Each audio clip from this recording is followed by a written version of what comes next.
Have you ever noticed that when you are in transition, whether it's moving to a new job, maybe you're moving out of state, maybe you're getting married, it seems like life is wonderful and all the blessings of the Almighty are just open to you.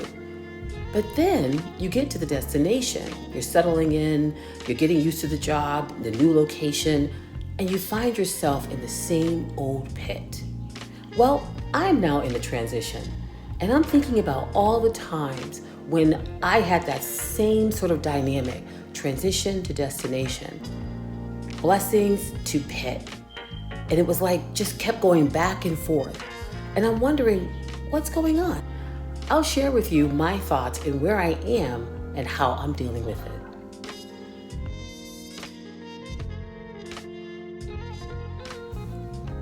Hey guys, it's Demetria and welcome to No Magic, No Miracle, It's Just Method. So let's get down to it. I'm in a transition right now. And the whole reason why I'm doing this video is because as I'm going through this transition, I'm noticing something. I've been here before. I've been not only in a transitional state where God has opened up doors for me, but I've also gotten to the destination and yet found myself in the pit again. So the transition I'm in currently is that I'm selling my house. I had it for about 10 years and there were some financial challenges and other challenges as well. And the thing that's making me sort of, giving me pause about this whole process, not about selling the house, but the whole process of going from transition to destination, is that throughout the years that I've had this house and I've dealt with those challenges that I just stated, the Lord came to me. The word of God came to me directly and through other people. Your house is yours. Don't worry about it. But here I am selling it. Now, the ironic thing is that I'm selling my house, but it's not like I asked the Lord, should I sell the house? What should I do? But doors are opening. It's just like it was a seamless process. I sold my house in under 2 weeks. And the price I got for it is just, I couldn't be happier. And everything else that I'm trying to do, I'm moving out of state to a new location just to really kind of work with in my industry. And I'm finding that doors are opening, things are working out. So on the one hand, it's like, well, okay, what happened with the promises? Now I'm mature enough in my walk with the Lord that I can understand that, that He can give you a promise. And if you don't know how to sort of expound on it, if you don't know what to do, if you don't have revelation, if you don't have wisdom, you could miss out. And that's how I see it. I just did not have the spiritual wherewithal, even though I went to the generals of the faith, I prayed, I did all those things, and I just didn't know what to do. I didn't know how to manifest what he had promised me. So here I find myself in a transitional state. And I'm like, okay, fine. Things are wonderful. Things are working out. I asked the Lord, I want to walk away from this house with at least this amount of money in my pocket to start my life over again. He has superseded that by leaps and bounds. Okay. I have a peace inside that's just amazing. So everything's going great. But now I'm thinking, wait a minute, you've been here before. So it's not that I'm not trusting the process where I am. I'm thinking about the process when I get to my destination. So I thought about the children of Israel, just to give you a little bit of context and understanding. The children of Israel, when they were leaving Egypt, the Lord was leading them. Okay, that was a time of transition for them. So they basically didn't have to do anything but obey the word of the Lord that came through Aaron and Moses. Hey, this is what you need to do when the plagues happen. You need to make sure that you're in Goshen. You need to make sure that when the angel of death come around, that you put the blood of the lamb, on your doorpost. You need to make sure that you go and borrow gold and jewels from your neighbor. You need to make sure that when it's time to go, you were, locked and loaded and you were ready to go. And that's all they had to do. Even though the smell of Egypt was still on them, even though they still had probably paganistic beliefs and practices that the Lord would definitely get rid of once they got to the wilderness. When they got to the Red Sea, they complained and grumbled. The Lord didn't say anything. He was like, hey, Moses, stretch out your staff. And that's exactly what happened. Moses did that and they walked on through. They saw that that Pharaoh and his henchmen drowned in the Red Sea, and oh boy, it was wonderful. And the Lord led them, the pillar of smoke by day, the fire by night. But when it was time to set up the temple, when it was time to live among them, where he went from just leading them and now I want to live among you and this is what needs to happen. Now I need to get into your behaviors. Now I need to get into why you do what you do.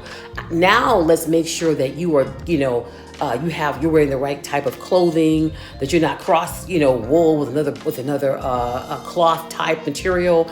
Let's make sure that there aren't any leprosy among you. Let's make sure that you're presenting to me the right type of bullock. Let's make sure that you are treating your neighbor right. I mean, all these things now the children of Israel has to do that could and eventually did put them in a pit, because you know what? As the word of God tells us, that generation never made it into the promised land. Not even Moses or his siblings, just Joshua and Caleb. So it made me think about the difference between when the Lord leads us and when we're in a transition. Right now, the Lord, I believe, he already told me years ago, and I didn't realize this. He told me this probably like 20 years ago. You need to move to the state. This is where you belong. But it was so vague, and I was so immature even then, even though I grew up in a church family, I didn't really understand what he was saying to me. So I know that where I'm going, I'm supposed to be going there. And so he's in front of me, leading me, opening up doors. But now I'm even more cognizant about when I get to that destination, when I'm finally settled, what will happen then? Because Demetria has been in the ditch all this time. And one thing I want to make sure is that I am not beguiling myself by looking at the times of transition as, oh, I've turned the corner. Oh, this is it. Oh, this is my breakthrough. Is it? It can be. But do I know what to do when I get to the destination? And that's what is key.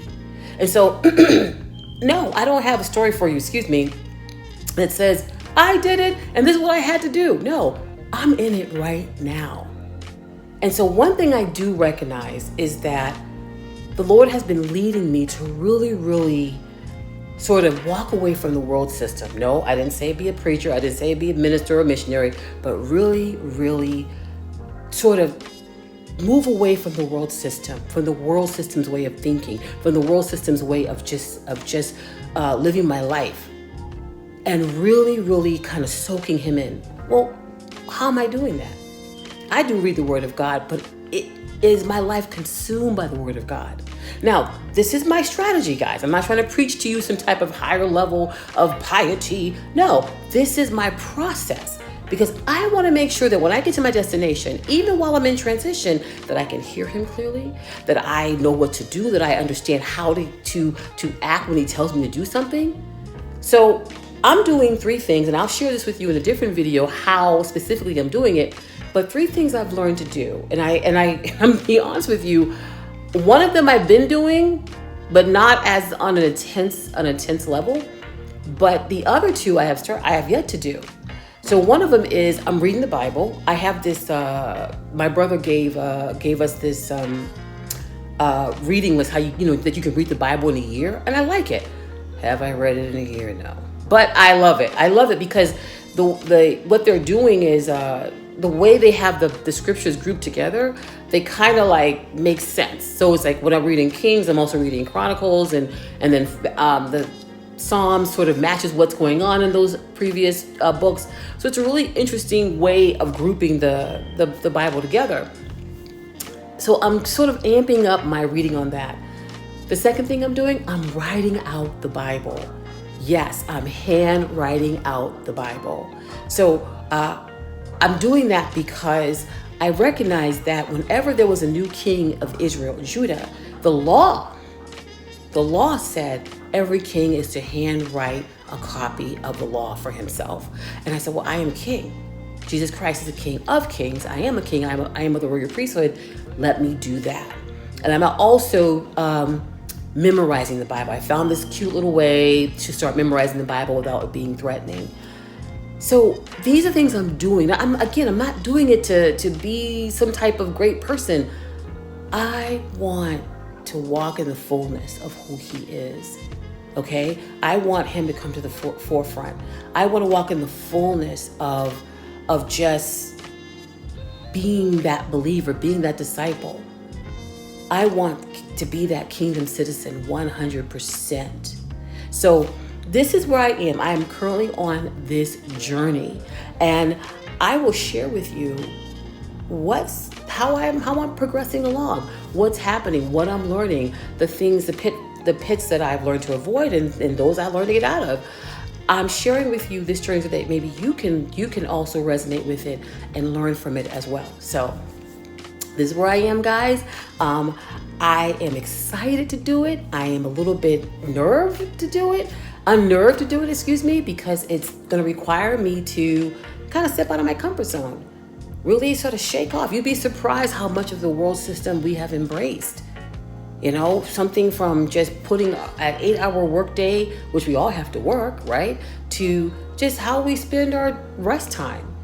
Do we know what it is to rest in the Lord? What does that look like? So a lot of these things I'm just learning despite growing up in the church environment. So I will share with you my journey in future videos. Until then, I pray that you are blessed. And I pray that you continue to watch and that you subscribe so that you'll know when a new video I post comes out. So be blessed, guys, and I'll see you next time on No Magic, No Miracle. It's just method.